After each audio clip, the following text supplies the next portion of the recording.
following program contains graphic material, including offensive language. Viewer discretion is advised. She's got the news.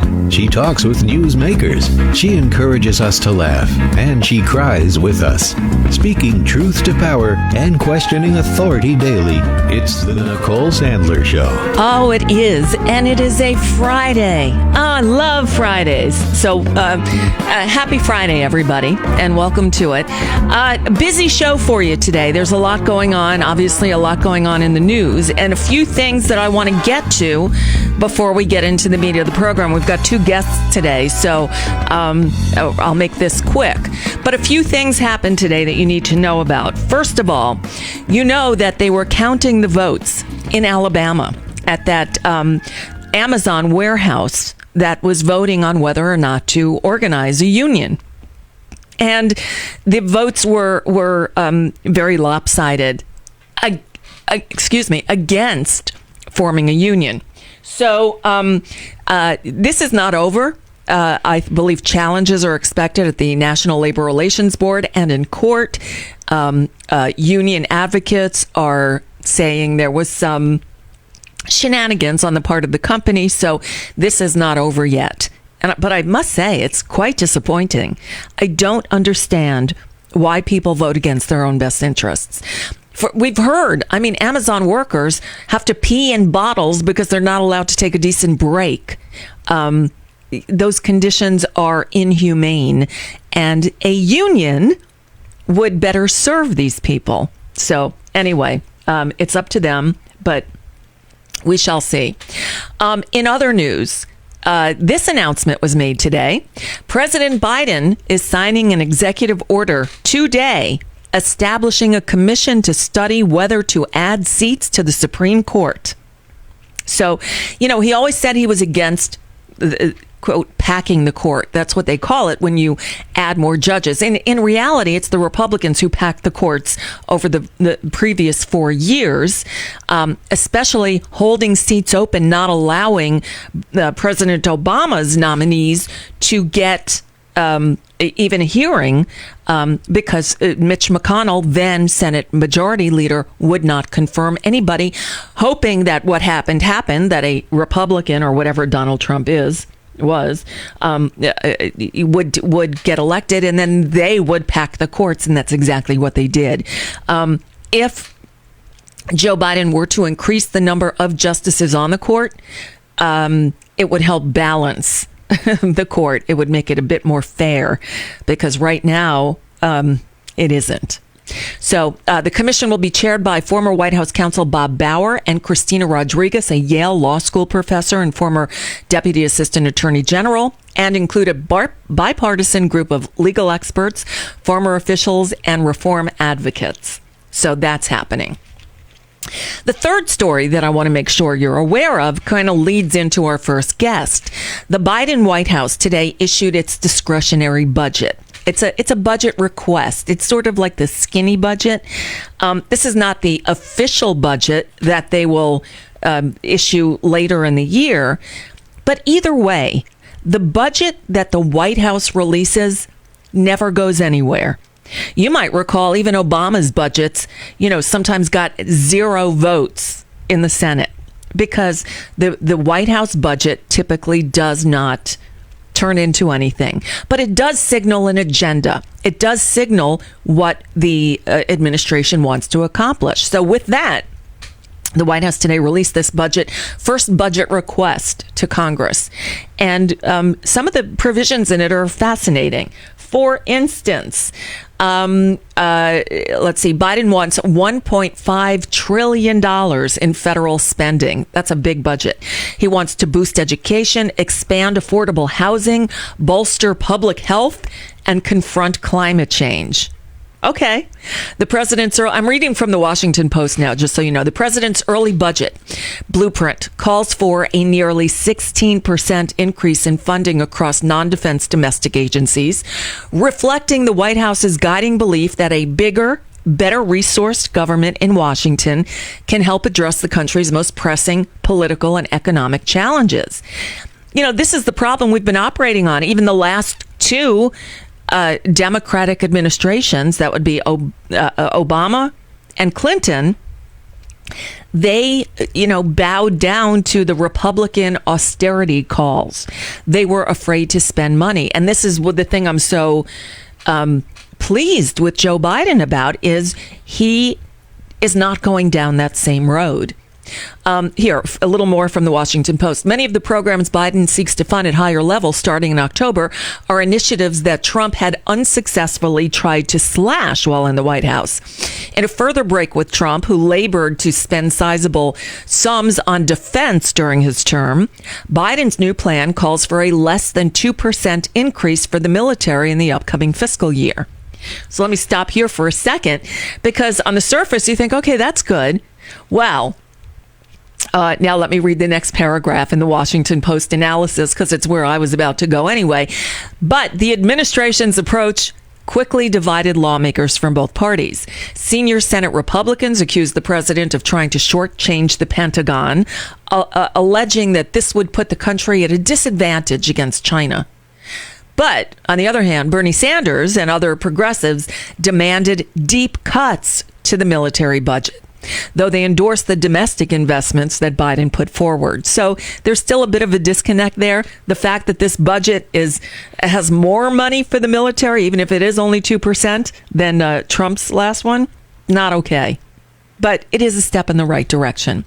The thing is, whatever Joe Biden wants right now is going to be held up because of one man, Joe Manchin. So I threatened earlier in the week, I said, you know what? I'm going to get Robin Kincaid back on this show to talk about Joe Manchin and what's his story. So today I made good on that promise. Now, the thing is, Robin Kincaid does her show at the Head On Radio Network, headon.live, at the same time. So we taped this 2 hours ago, if that. So take it away, Nicole and Robin Kincaid. I'm thrilled to welcome back to the show an old friend. Robin Kincaid is with us. It's been a couple of months since we spoke. How are things going? Things are going great. They've never gone better. Awesome. It's absolutely wonderful. Terrific. The reason I wanted to talk with you today, Robin, is because, well, West Virginia is in the news again. Not so much West Virginia, but your senator, Joe Manchin, is once again dominating the headlines, and it's not for a good reason. So I wanted to get some information from you for people who don't really understand what the deal is with Joe Manchin, to find out what the deal is with Joe Manchin. So how long has he been representing the state of West Virginia? How long has he been in office? He ran for the unexpired term when Senator Byrd passed away, and has subsequently won his own terms. Before that, he was governor of West Virginia for 2 terms. And then prior to that, he was a member of the state Senate. But he comes from an old political machine family in West Virginia. In point of fact, the Moore family had been the dominant Republican family, and the Manchins were dominant in northern West Virginia, where the Moores are from as well. And the Moores and the Manchins have been great friends and cronies for eons. I mean, this goes back to the 60s when the Manchins helped a crook named Arch Moore become the Republican governor of West Virginia. Now, West Virginia hasn't always been the most conservative state in the union, has it? No, that's what I thought. So what happened? We had a proud tradition of liberalism and labor history. There was a great football player named Sam Huff, played for West Virginia, and he said, growing up in West Virginia, there were 3 photos in every home: Jesus Christ, John L. Lewis, and Franklin Delano Roosevelt. Wow. And that's who we were, because it was only through liberalism and the policies of the FDR administration, for instance, that coal mining families got to be treated like human beings with the advent of the National Labor Relations Act. This place was a brutal and bloody hellhole up until FDR came into office. The problem is that over the years, as the people who fought those battles died off, there was a failure to transmit transgenerational wisdom and to explain, why we do what we do. I was fortunate. Of course, I'm older too. I had a grandmother who taught me that the Republicans promised 3 meals a day, and they delivered oatmeal, skip a meal, and miss a meal, and did not vote Republican. But with the advent of, it begins to change. We were solidly for Bill Clinton both terms. Mm-hmm. But in 2000, Charlton Heston comes to West Virginia, to the Raleigh County National Guard Armory, holds up a gun, and says, "You can have my gun when you pry it from my cold dead fingers." Right. And then the George W. Bush first run for president, it was all over the place: God, guns, and gays. And it proved to be a winning strategy, and it has been a winning strategy since.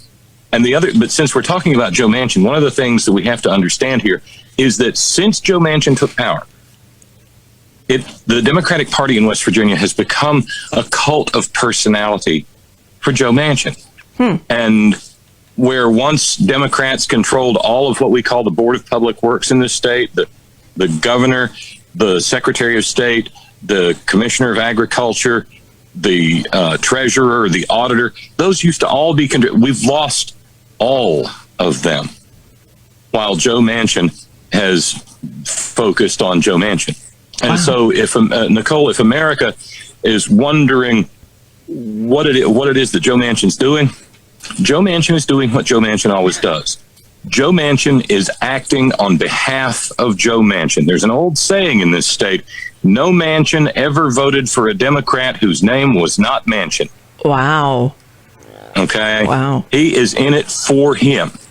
And as we watch all these progressive initiatives that President Biden is putting forward, and God, I don't know about you, Nicole, I never expected President Biden, to be this progressive. Neither did I. As I've said, I've never been happier to be so wrong. Yes, absolutely. Thrilled. As a recently out trans woman, my God, he's the first president in the history of the United States ever to acknowledge that we exist. Yes. We have our first trans woman as part of the cabinet. I don't know if she's official cabinet position, but yeah, she was just confirmed by the Senate to be, what is the assistant or deputy secretary of Health and Human Services. Dr. Rachel Levine. Yeah. She's fantastic. Yep.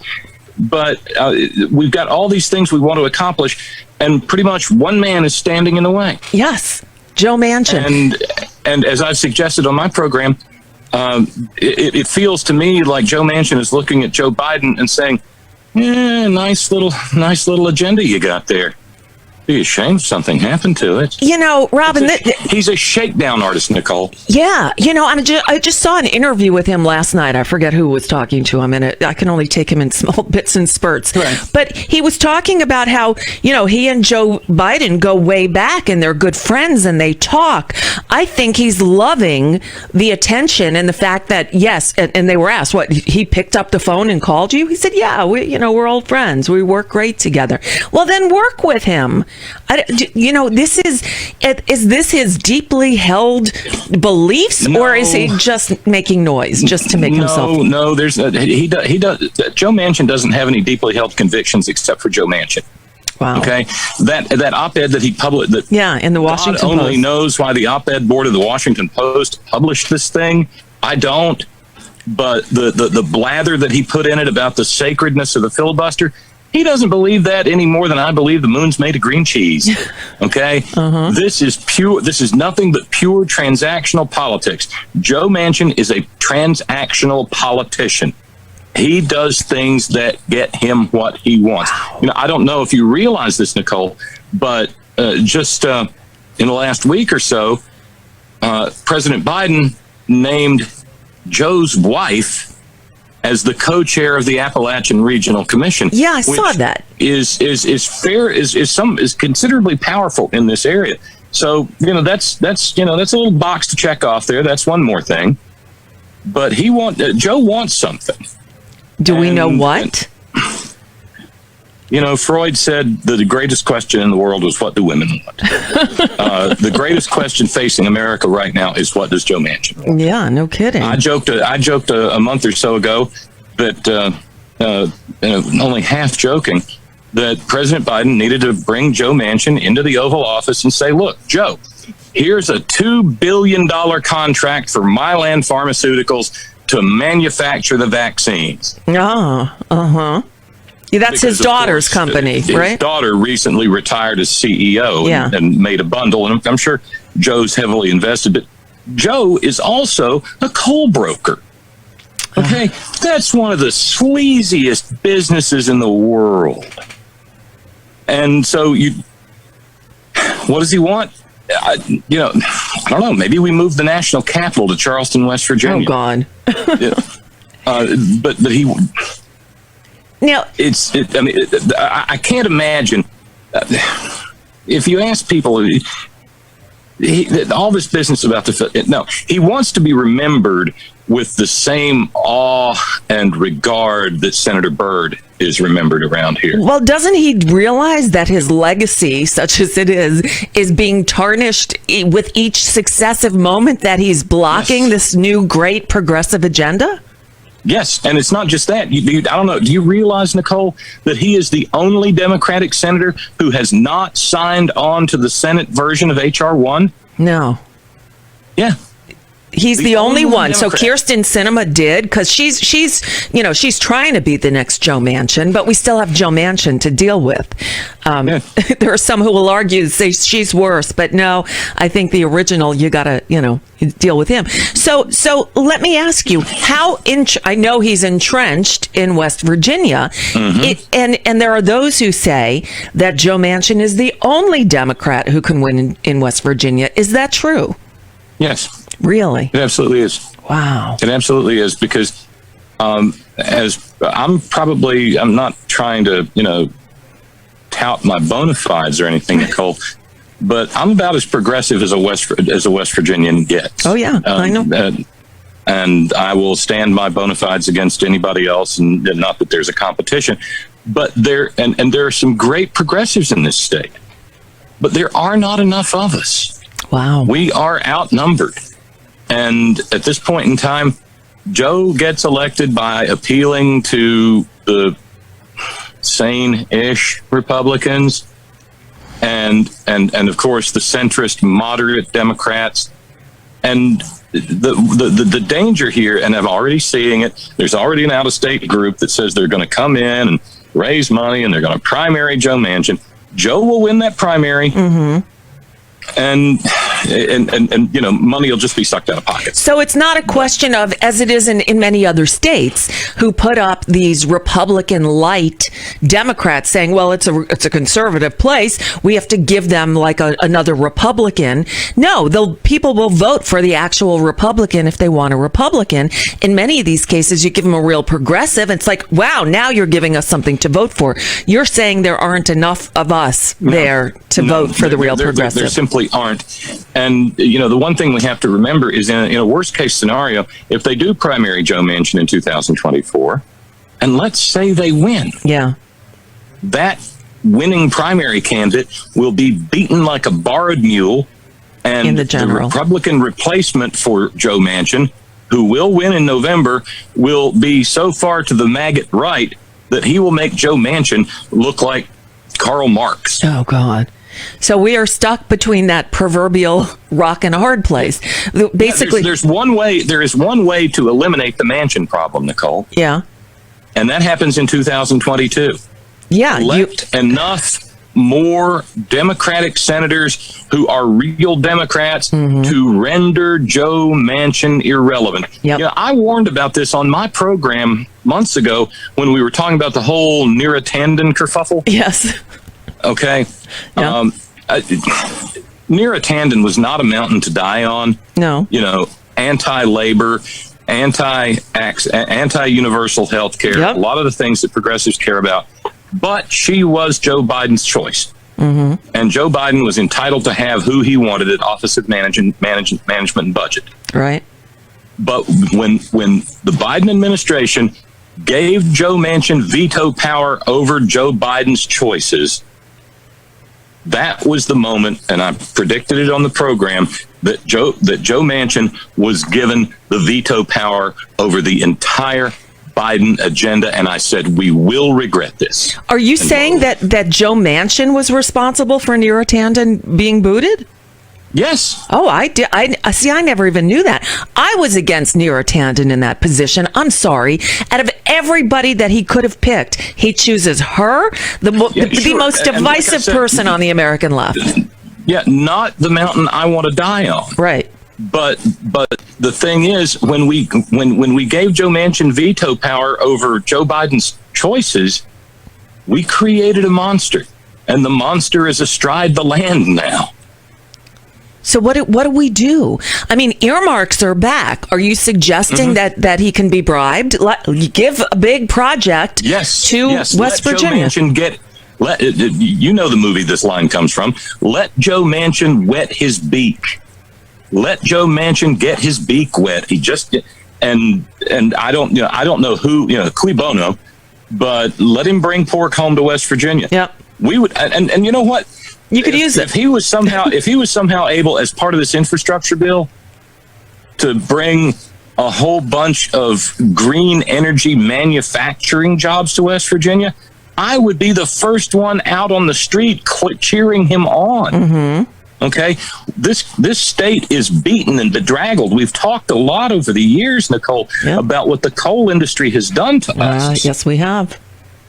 And if we could have a little bit of the future, instead of being forever mired in the past, if we could manufacture wind turbine components or solar panel components, or I don't know, lithium ion batteries for the future electric vehicle fleets of this country, it could be a life and game changer for us.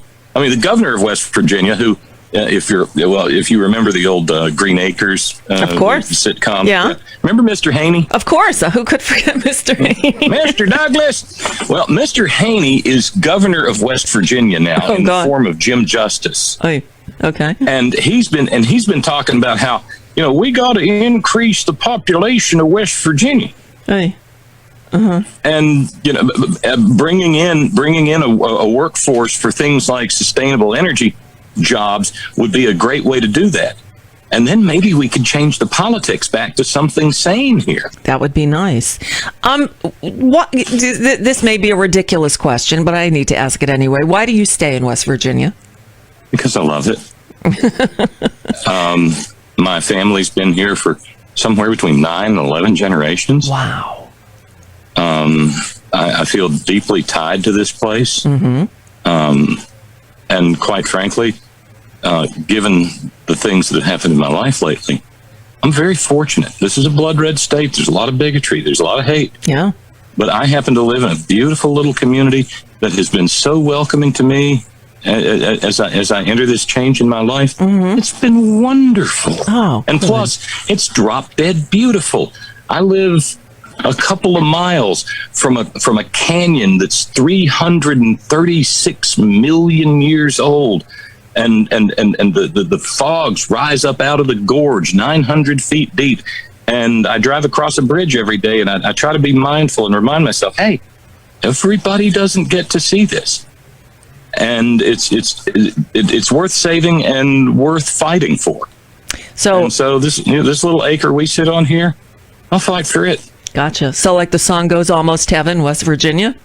That's Absolutely. Even though that's the only thing about West Virginia in the song. The rest of it's about Virginia, for God's sakes. It's so funny. It's the one thing that popped into my head. So, I didn't realize the rest. Shenandoah River. Right. Those are in Virginia. That's funny. But it sort of works. It sort of does. Fits. It absolutely does. And it's brought a great deal of recognition to the state, and I'll be happy when we get news stories and that don't involve Joe Manchin, I bet, or don't involve someone being poisoned or something blowing up. I would love to come on this program and talk to you about the wonderful future that's unfolding in the hills and hollers of Central Appalachia. I believe in that. Okay, well, there's the assignment, I guess, for Joe Biden. Not that we can tell him what to do, but we can suggest. I guess you got to bargain with Joe Manchin, because ignoring him right now is not an option. If we ignore him, we don't get all these nice things. By nice things, I mean possibility. And the Republicans are sitting there giggling up their sleeves because he's doing their work for them. Yeah. Oh, man. Okay, well, I so appreciate it, but you've answered a lot of questions that hopefully will enlighten the listeners. I hope so. Wondering why. Why are we letting this man have so much power? Well, because he's got it. And so, yeah. It's not, he's taken it. He knows he's in the catbird seat. Wow. And he's gonna exploit it. Okay, and there is no other Democrat coming from West Virginia. That's not going to happen right now. No. We ran an ostensibly big-time progressive Democratic nominee for Shelley Moore Capito's Senate seat, and my God, she got thumped. She got beat. I mean, it was embarrassing. Wow. I mean, she got, like I said, beaten like a barred mule. Okay. Well, it's good to know. Robin Kincaid, I hope everybody checks out your show. Of course, you're on Head On Radio Network. Headon.live is where they find you. You're on the same time I am. So there's always the beautiful, the beauty of the podcast. So I know my shows are all archived, as are yours. So people can watch both. People can go back and forth. They can watch you live, listen to me in podcast. They can listen to me live, watch it. And the really, really top-notch multitaskers can just have one on each one of us on each channel. There you go, one in each ear. Stereo progressives. That way lies madness. There you go. Robin Kincaid, thank you so much. I'm so glad to hear things are going very well. And we will talk about other things one of these days. Absolutely. Thank you, Nicole, and my best to you. And it's always an absolute joy and pleasure to chat with you. For me, too. Thanks so much. Robin Kincaid, everybody. I was so glad we were able to get her on. Not thrilled with what she told us, but it confirmed my suspicions. As much as I always talk about, give us a real progressive, West Virginia is a different creature. So Joe Biden needs to work his magic there. All right. In just a couple of minutes, we are going to check in with Jack Rice and figure out what, just get a recap of the trial this week. We haven't spent much time on it during the show, but I figured we'd talk to Jack and wrap it up. Before we get there, though, we've got this ongoing saga, the ongoing saga of Florida man, Matt Gaetz. Lauren Mayer has a little song for him. There is a guy who likes to buy expensive gifts for dates, a spoiled jerk who's never worked, and on my nerves he grates. Holocaust deniers are the pals he celebrates. I don't think he's an asset to the Congress. It now turns out he's not just gross, he's also quite a perv. But when his actions get the condemnation they deserve, he claims that he's the victim. Boy, he's got a lot of nerve. It's shocking that this ass is still in Congress. I'd like to say a word in his rebuke. He really makes me puke. How do you sing about a creep like Matt Gaetz when every hour we're finding out more muck? How do you find a word to sum up Matt Gaetz? A misogynist schlump, a toady for Trump, a schmuck. Seems he makes his staffers do his hair and makeup. Given the outcome, they must hate his guts. Though all of this he denies, his statements are full of lies, which makes him look guilty, no ifs, ands, or buts. Oh, how do you sing about a creep like Matt Gaetz when this entire story is just nuts? Seems games he often got his kicks, showing off nude women's pics, and the sex games he liked playing were intense. When confronted with this junk, he just says he's not a monk. Yeah, we know, but that's not much of a defense. New laws banning revenge porn, he opposes with such scorn. He says those photos should be his, come take a look. And what caused the most outrage? He preferred girls underage. He's a pedophile, a sex trafficker, a crock. Proving his crimes is ludicrously easy. He paid for sex with Cash App and Apple Pay, proving that he's as dumb as he is sleazy. But so far the GOP says he can stay. Still, they don't seem that eager to defend him.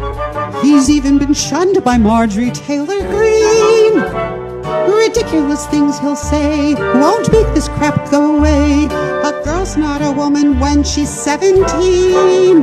Oh, how do you sing about a creep like Matt Gaetz when everything about him is obscene? Jack Rice is back with us. He is these days working as a criminal defense attorney in Minneapolis. We've been checking in with him throughout the murder trial for the cop who killed George Floyd. I hate to put his name on it, and yet I don't want to say the George Floyd murder trial. So I go into this long explanation of what the trial is. But Derek Chauvin is the former cop who's on trial. Today wraps up week 2 of testimony of the prosecution case. This was an interesting week. It wasn't as, just your thoughts on where we are now, Jack. Well, I agree. I mean, we're finishing up this second week. If we looked at the first week, it was a lot of witnesses. I mean, a lot of eyewitnesses, a lot of sort of gut-wrenching testimony. And it was brutal. And I think what you did is you saw that visceral drive, the prosecution really driving this jury towards a conviction. And we saw that, and it shifted about the end of the week where you started seeing Minneapolis Police Department supervisors. You started seeing, ultimately it was Chief Arredondo, and you started seeing medical personnel. In fact, specifically yesterday, Dr. Tobin out of Chicago came on. And it was, I have to say, I don't mean to fast forward, but boy, that was some dramatic testimony. Possibly the most compelling testimony so far, because he was so informed and so credible, had the jury apparently, from what we gleaned, listening raptly to everything he said. And even at one point when he talked about put your hand back here to show you the physiology of the neck, and people were doing it. And I guess the defense attorney asked for a sidebar to get the judge to clarify that they don't have to put their hands on their neck. Is that what happened there? Well, sort of. The problem with this, and again, I'm hesitant to sort of tear into Eric Nelson on this one. It's objectionable. I mean, technically it is, because here's the deal. What you don't have the right to do, I sounded like the president there for a second. Anyway, here's the deal. But what you can't do is you can't tell the jury to do things. And you can't have the jury do things, because it's not about how the jury feels. It's about how people feel in general. And so very specifically, you can't say, how would this impact your family? Right. You can't do that, because that's not what it's about. And when he started talking to them and had them do certain things themselves, it was objectionable. And yet, that being said, and I was just talking with a colleague about 5 minutes ago about this very issue. This expert was extraordinary for a couple of reasons, because he came across as objective and balanced, right? And yet at the same time, he was able to grab this jury and hold on to them. And when he starts saying some of the things that he said, it was absolutely brutal. And the defense couldn't do anything about it because they didn't stop it early enough. Oh, wow. Yeah, no, he was great.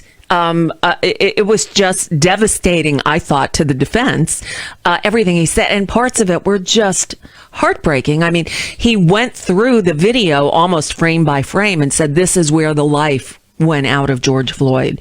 Yeah, Right 3 here. minutes and 13 seconds Wow. was that one part. There was a reference when one of the other officers checked George Floyd's pulse. How much longer did Derek Chauvin keep his knee on George Floyd's neck? 2 minutes and 48 seconds. It was devastating because what that piece did right there, that was the third-degree murder charge. Ah, okay. That was, see, so what you get here is, like any of these, part of what happens is you need to prove this not like this. You can, but generally you're proving this by saying, I need to hit this element and this element and this element and this element. Where do I get each one? And so you have this schematic sort of in your head. Well, if I'm drawing a schematic and I'm prosecuting this case, Dr. Tobin is my guy who gets that Craven Heart piece. He gets other things too. He's my Craven Heart guy. How can you deny that point where he won't take his knee off of a dead man? Right. Wow. And you mentioned the cops who testified. So let's go back to that, because one thing that I've noticed in the analysis is they're talking about that blue wall has fractured, where you know, in past trials of cops who have, you know, killed unarmed, mostly black men, the cops are hesitant to criticize one of their own. That's not the case here. They're all coming out, and Arredondo, as you said, was really powerful and really strong, and there was no fooling around there. Well, you know, if you compare this case to Officer Noor, who was convicted from a 2019 shooting of a woman, and ultimately he was convicted, even when they were doing the investigation in that case, there were many officers who were unwilling to testify. They were unwilling to cooperate. And if you look at the testimony of Arredondo himself, he really pulled back in terms of of how he testified. This was much different. What we saw was this shift. And what's interesting is, I got to be honest, I'm really torn by this testimony. I looked at what Arredondo said. I looked at what his supervisor said. I looked at the most senior police officer in Minneapolis. Right. And they really tried to make these arguments that there was a culture in Minneapolis, a culture of de-escalation, a culture of how you approach these, a culture of how these techniques should be and should not be used. And my problem is, I've heard people say things like, oh, this was so brave of these officers to come out and say that. I disagree completely. Frankly, my problem is that it's not true. The problem is Minneapolis has a very long history of this. It's not just the 2019 case. There are multiple massive payouts. The complaints that have come against this department have been extraordinary for years. Oh, let's go further. How many complaints were actually filed against Derek Chauvin himself? And by the way, each of those could have got him fired. But was he ever even reprimanded? Right. How about not just individually, but collectively? So my problem is, when you see Arredondo crying his crocodile tears, my response is, the department is trying to protect themselves. And they're trying to separate themselves, saying, yes, there is a blue line, but Chauvin is on the other side of that line. And so he's trying to prosecute him and convict him, but he's also trying to protect and support his own department. So did the defense go there at all? Just my last part, because I'm on a rant. Now go. So the last part was that this is the problem with the police nationally, is that what I have seen over and over again is one bad apple. So what you get is, this is not who we are, this is who he is, this is who they are, one bad apple, and then we go back to doing what we do. And that's my fear here. I understand this is a bit beyond the question of Chauvin's guilt or innocence, right? But it does say something about this police department and how they decided to approach this. Gotcha. Now, did the defense go there? Did the defense say, well, was that a mistake? Huge mistake. And if it were me, here's what I would have said, is I would have said, Derek Chauvin is an aggressive officer. Derek Chauvin has been working very hard for many years for this department. Derek Chauvin is who Derek Chauvin is. And in fact, what we know is this is what the department has seen from Derek Chauvin. Hell, I would go into all of those complaints. Right. Why not? At this point, he's getting beaten like a piñata. Right. And say, not only has he done these things, the department was fine with it. The problem is this is not one bad apple. This is a department that is responsible. This is a department that really is what killed George Floyd, not Derek Chauvin. And if Derek Chauvin had had decent leadership and decent oversight, this wouldn't have happened. He was just doing the best that he can with incompetent leadership. That's an argument that may actually hold some water because, by the way, the city council just paid out $27 million because of the incompetency of the department. That supports the allegation. Instead, what we see right now is they're just staring out like a 10-mile stare and doing nothing. And he's just slowly but surely losing one step at a time. Right. And that would have been the place to bring this up, wouldn't it? I mean, will the defense have another opportunity to bring that up? I mean, that seemed like the perfect spot, and they didn't go there. No, I think you're absolutely right, Nicole. I mean, that's the point. If you bring up things through your own witnesses, it feels self-serving, right? And it is self-serving. I'm giving you a defense perspective, right, just because most people aren't. And in this case, the best time to use these kinds of arguments are against the state's witnesses while the state's case is being put on, because what you're trying to do is you're putting chinks in armor, right? You're sitting out there with a hammer and a chisel, and you're just going bam, bam, bam. If you do it when your case is done, their response is, we've already built our castle. We've already built our suit of armor. Right. And now you're trying to build something else. Instead, you've lost that opportunity. I hear you. So Jack Rice, so last week, I was playing devil's advocate a bit. We had seen the video of George Floyd. Yes, you were. Right? Before they put him in the position and killed him, basically. And I mentioned about, we got to see his bad behavior, basically. And I didn't think it painted him in a very good light. I used a phrase that I probably shouldn't have, because I pissed a few people off. The point I was trying to make is that George Floyd was human, and that we are all flawed, and that, he has been made to be this sort of folk hero with the banners and the things and the little girl. My daddy changed the world, and indeed he did. But there's a cautionary tale here too, like not to build him up to be something that he isn't. I have a tendency to speak my mind and to speak, to say what I see. And tell me, how has that gone in your life? I've had mixed results. Come on, you and I have known each other for a lot of years. I remember being in Manhattan, sitting on the street with you, I don't know, 15 years ago, or who knows when it was. And so, yeah, we know. Yes. And so occasionally I'll say things. I wasn't calling out George Floyd to say he was a bad person. I was saying he is human. I worry about the deification of him in the months leading up to the trial, because I think when you see his behavior, in which, I called out the boy who cried wolf. He was screaming, "I can't breathe," before he was ever put in that hold, and with the Derek Chauvin's knee on his neck. It wasn't meant to cast aspersions on George Floyd, just to say this is something the defense will use, which I don't think they used that to their advantage as they could have either.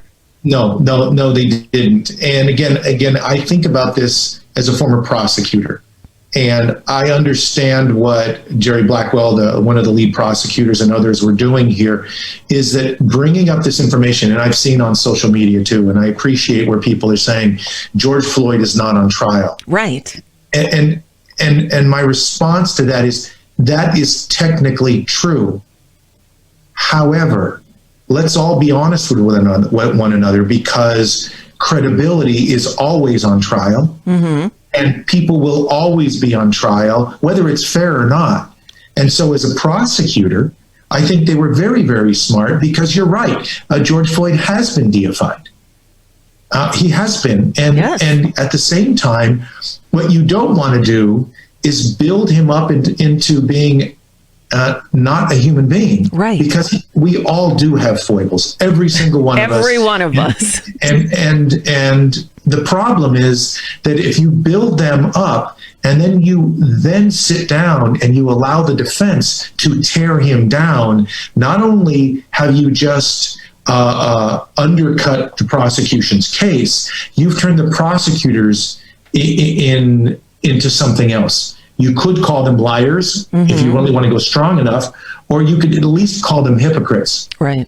Because in the end, the real argument from the prosecution standpoint is that it doesn't matter who we are individually if we are victims of crime.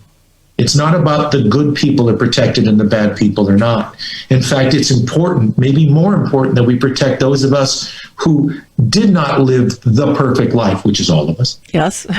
Because that's where the system has to shine.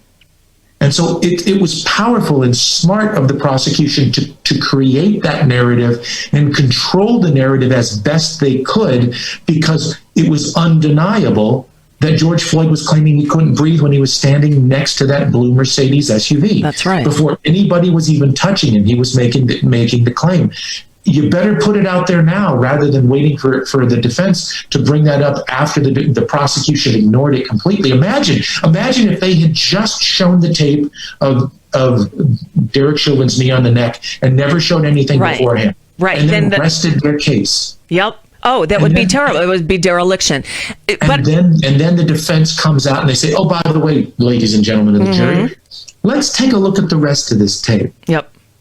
No, I think the prosecution is doing a great job. What I'm saying here is I think that, once again, the defense lost an opportunity to use some evidence that was already brought in their favor. I don't think they're doing a great job, frankly. You're the defense attorney, Jack Rice. I mean, the part where just so many, it seems like there are so many missed opportunities that they haven't, and instead they're focusing on blaming the crowd. There was nothing violent or scary about that crowd. They had the one cop holding them off while the three of them were on George Floyd's body.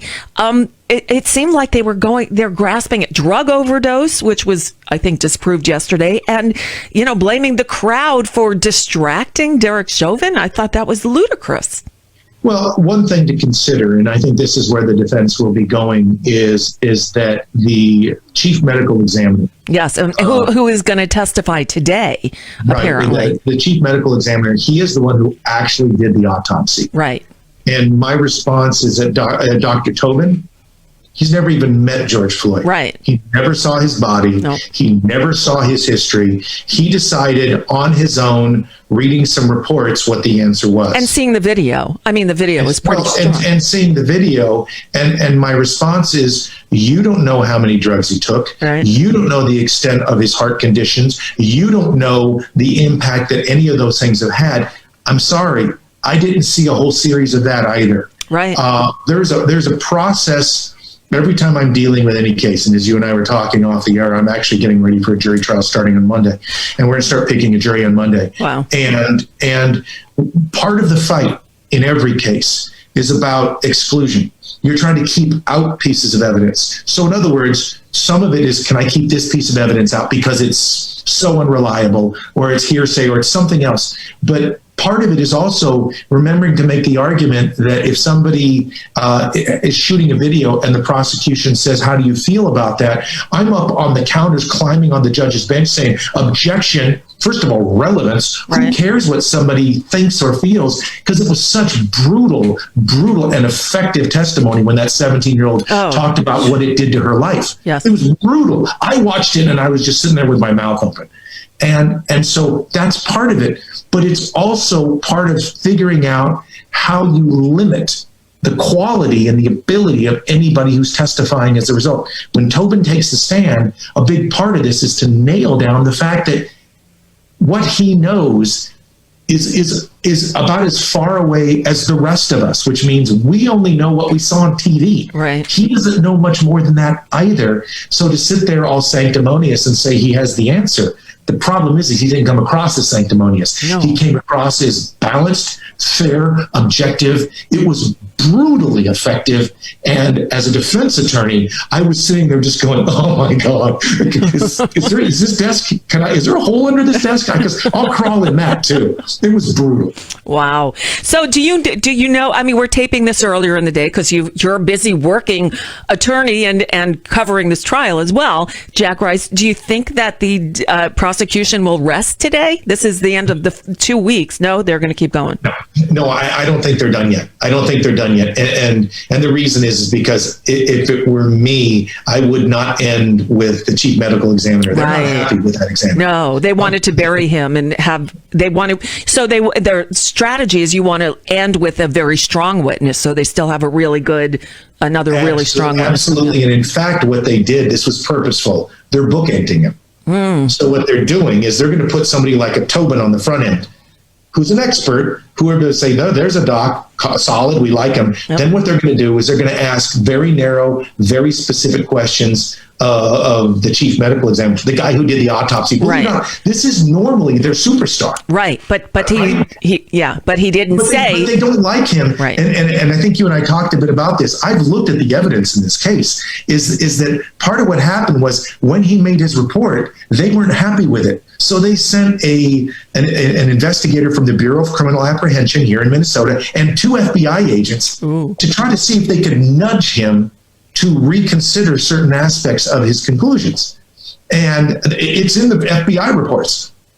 And the thing is they're going to be very narrow in terms of what they get, and then they're going to bring in another doc. Because they have to. They're going to bookend him that way, and that's simply how it works. But that's going to be the guy for Eric Nelson, for the defense. He is the champion for the defense in this case. And so if they haven't been gunning for him, they're going to be in... They have no tree to hang their evidence on. Right. So this is Eric. What's his name? Eric Nelson. Nelson. This is his chance to shine. And if he blows it with the medical examiner today, it's probably, well, it's hard to say. I would say it's game over, but you never know with the jury, do you? Well, all I know is I was watching Tobin yesterday, and it felt slightly game over-ish. Yeah. He was literally being this objective guy, and then he would say to the jury, "And as you breathe, I want you to touch the back of your neck. And you feel how this does this?" And apparently they all did it. Everybody is listening and going, "Whatever you say, doctor, just tell me what to do and I'll do it." And I have felt the same way. I mean, I was watching that and just going, "My God, he's not just good at what he says, right? But his delivery and his ability to be compelling shows the value of what somebody who can perform actually can do. It's not just what you say. Right. It's how you say it and how you drive people. And Tobin, my goodness, he is going to be called by anybody and everybody in the future because he is a master. Now, one more question about Tobin. They made a point of saying he wasn't a paid expert testifying. He didn't take any money for this. Is that normal? Well, generally it's not. Right. That's what I thought. It's not, but I got to tell you, effective. I mean, I hate to use a bad analogy, but if you think about drug dealers who are saying, "Hey, you want the first little bit for free?" I mean, you need Here, more. have a taste. Come back Just to. have I'm a your taste. boy, right? Yeah. And guess what? You think everybody in the country isn't going, "Dr. Tobin, will you please come down to Mississippi? Will you please come to Sacramento? How about Washington, D.C.? Let's go to Maine." I mean, he was that effective. And the fact that they say the book that he wrote on breathing is considered to be the Bible of breathing issues. So that's credentials. There's credibility for you. Right. Yeah. There we are. Oh boy. So that's what I expect. I expect that this may go into. I mean, it's possible it won't, but my guess is that they're going to go into next week, early next week, So we'll get into week 3. I suspect it'll go into week 3, honestly. And then, of course, the defense is going to have to come back, and they're going to come back with use of force. Yep. They're going to come back with escalation, de-escalation, danger, the whole process of how you're teaching police officers to deal with what they're doing. They're going to bring in other experts as well, doctors of their own, and they'll bring in character witnesses too. Yeah, that's going to ultimately it all comes down to one guy, whether or not they're going to put Derek Chauvin on the stand himself. And what do you think? I would. I wouldn't. No, he's Well, not. Wait a second. But here's my problem. If you look at everything that's happened so far, your opinion, Yeah. does he walk? Oh God, no. Okay. Is he found guilty at all counts? Yes. Right now, Okay, yes. Then why? Then why you have wouldn't to. I put him on the stand? Right. You got nothing to lose at that point. You can only. You don't. I mean, if you're in a place where you have already lost your case, and if you can get a person like Derek Chauvin to come on and look at this jury and say, every day I tried to do my best. Mm-hmm. Every day I don't know if I'm going to get shot in the street like friends of mine. He does have friends, and I know this specifically, who have been injured on the job, shot on the job. And that's a fact. And I know this specifically. He can talk about what that feels like. And so when he walks into every environment, he doesn't know if it's going to turn into something where he's going to be dead in the street. And so he approaches it this way, and he talks about trying to do his best and not knowing and not being aware, because he's also watching a crowd because he's looking at these issues. I'm saying these are his arguments. Right, of course. If you can drive one person to say, there's no way in hell I would want to be a cop. This is an impossible job, a thankless job, and everybody's going to blame me for anything and everything if it goes wrong or if it goes right. Right. If I can get one juror to think that, I get a hung jury. Yeah. I get a hung jury. Which is If I what don't they take want. a stand, he may go down on all 3. Gotcha. Yeah, and their best case right now, I mean, I'm sure they're hoping for a hung jury. They just want one to say no, Clearly. reasonable doubt, because they're not expecting a not guilty. The best they could hope for is a hung jury. Yeah, I mean, I think it's pretty clear at this point that the manslaughter is already gone. That's clear. The third degree may very well be gone. The second degree unintentional is a harder, higher standard. And so that's the truth. But the guidelines on the third degree are pretty brutal. Good. Okay. Well, I guess we continue watching. And what did they do last week for Easter? This jury is sequestered, right? They are. And so, I mean, they may have some family coming in, and I know that's true. But there are usually limitations when it comes to that issue. They all signed up for this. They all knew that this was going to happen. And I mean, think of it this way. This is nothing. Look back at the OJ trial. Oh, I know. I was in LA for that. Yeah. What was it, 8.5 months? I don't even remember. I just know it went on was forever. more than 8 months. I know the 8-month mark, and it kept going from there. And Wow. a brutal situation. Yep. Yes, it was. And this too. It's heartbreaking to watch. But all this stuff needs to be said. It needs to come out, and it needs to be decided the correct way. So it's, fingers crossed, everything crossed, that this jury does the job that they're tasked with doing, because I don't even want to imagine what happens if he gets off. Well, but imagine this. Imagine how hard it is to be a juror, and what would happen? What would happen if, in the rest of this case, the prosecution screws up? Yeah. I'm being honest. What happens? And I'm not suggesting they are. They're doing a fine job. Doing a very good job, yeah. But what happens if they do and they fail to meet the burden? The burden is on the state to prove beyond a reasonable doubt. And the jury has not just the opportunity, it has the duty to find Derek Chauvin not guilty if the state fails. And the problem is everybody in this city knows that this city is going to be in flames, yes. or at least they're afraid of it.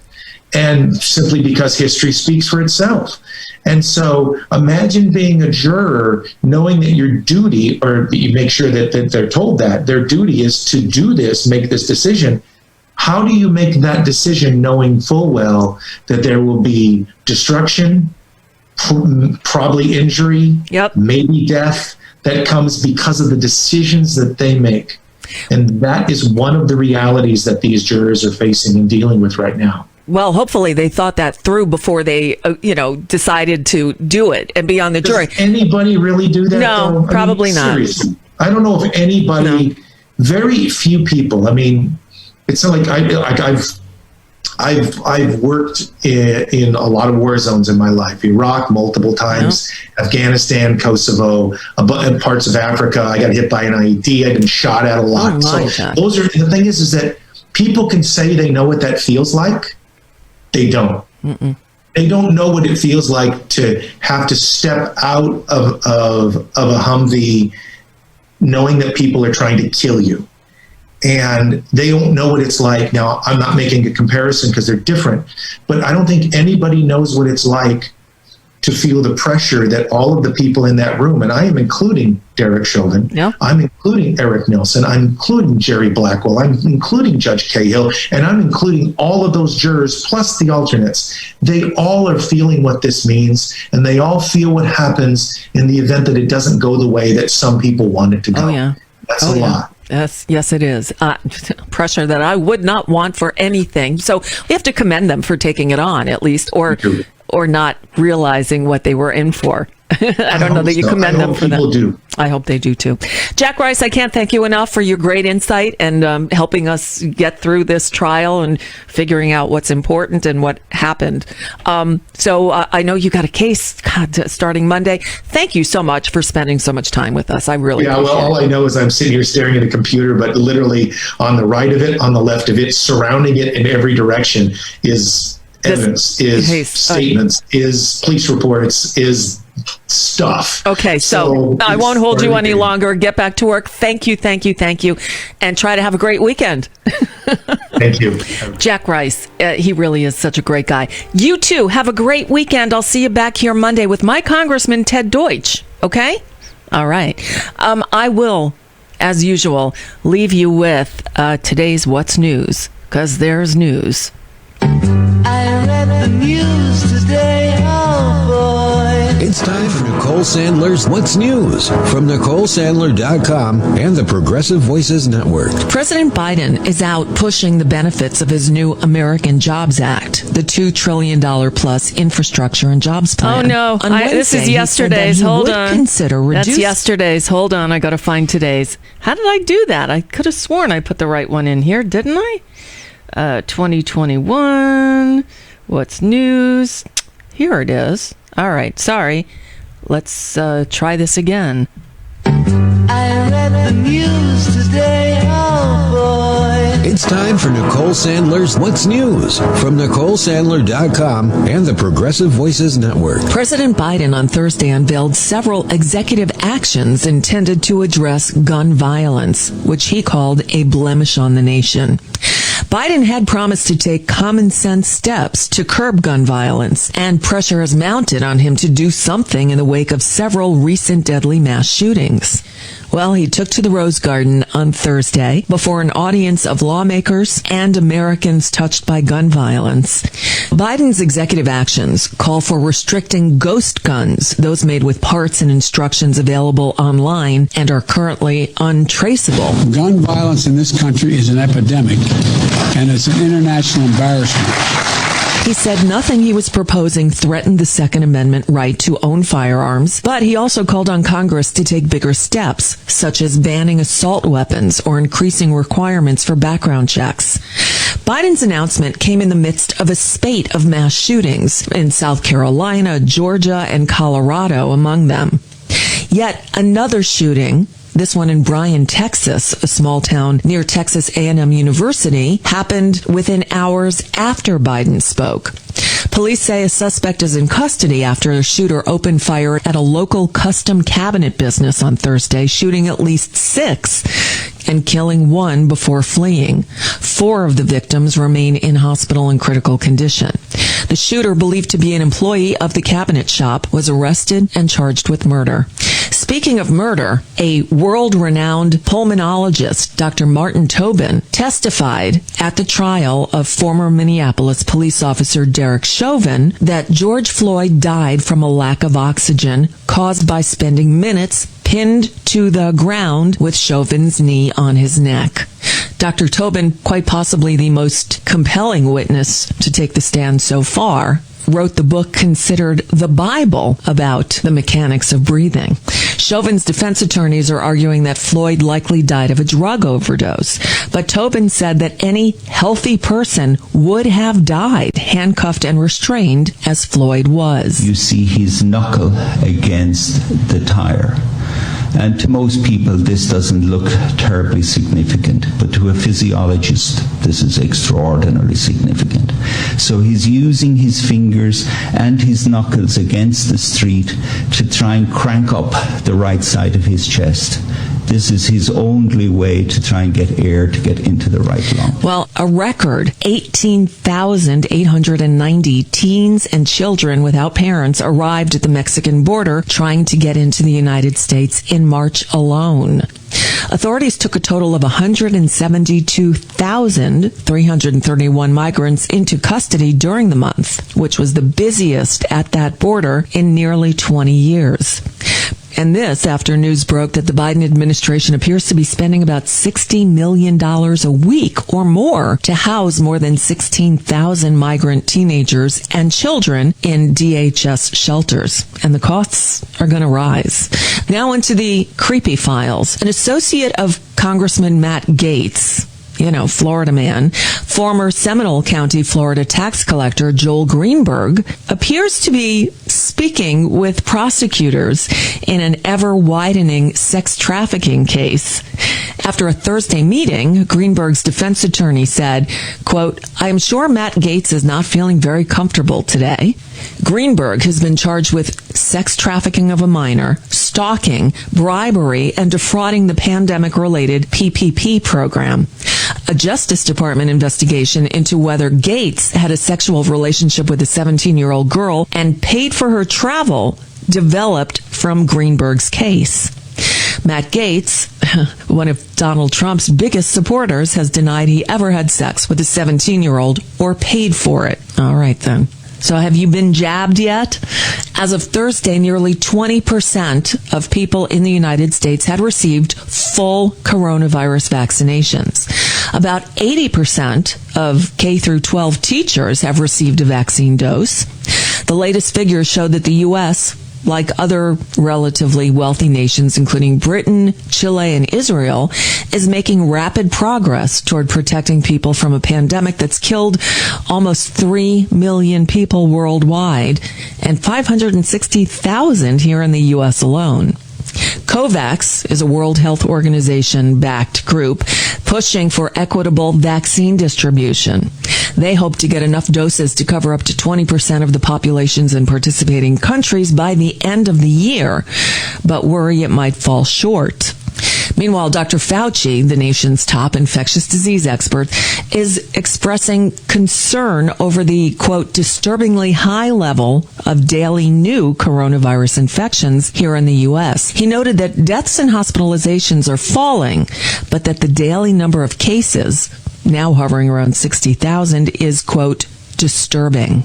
And a new warning from the CDC, this time not about COVID. Rochelle Walensky, the new CDC director, on Thursday issued a statement declaring racism a, quote, serious public health threat. CDC is now the largest federal agency to make such a proclamation. Rochelle Walensky said, "Confronting the impact of racism will not be easy. I certainly hope you will lean in and join me." Well, somebody who's not learning any of this is Florida's governor, Ron DeSantis, who announced on Thursday that he was going to sue the CDC to demand that they let cruise ships come into Florida again. The CDC is recommending against cruises due to what it says is a high risk of infection on board. Royal Caribbean and Disney announced this week that they would extend suspensions until June. DeSantis said the industry should be allowed to start sailing again immediately, citing fake information. Did you expect anything else? A new report by the Inspector General of the U.S. Capitol Police reveals that there were even more security failures leading up to the January 6th Capitol insurrection than previously assumed. Capitol Police officers had expired ammunition and reflective shields. They also received, but didn't appear to take advantage of, a warning about a map of the tunnel system under the Capitol weeks before the insurrection, and did nothing. The Inspector General is expected to testify on Capitol Hill next week about the report and his findings. Meanwhile, federal prosecutors are beginning the process of cutting guilty plea deals with some of the Capitol riot defendants, which could start bringing some of the hundreds of cases to a close. In labor news, vote counting is underway in a big union election at an Amazon warehouse in Alabama. This union drive, conducted by the Retail, Wholesale, and Department Store Union, is the largest effort by U.S.-based Amazon workers to unionize ever. About 6,000 workers were eligible to vote, and the stakes are high for both sides. A successful union drive could encourage similar efforts around the country, potentially changing how Amazon works with many of its 950,000 U.S.-based employees. Amazon, of course, loudly opposes this effort, which could turn off some employees and local politicians. But now, a mailbox recently installed outside of this Bessemer, Alabama location. Union supporters are bracing for a loss. As the ballots are being counted, as of Thursday night, the no votes led the yes votes 1,100 to 463. And finally, breaking news from the UK Friday morning, where Buckingham Palace announced that Prince Philip is dead at the age of 99. And that's just a bit of what's news for now. I'm Nicole Sandler. If you appreciate these reports and the Nicole Sandler Show, I hope you'll consider making a contribution. My work is 100% listener supported, and I can't do it without your help. Find out more at NicoleSandler.com, and please click on that donate button.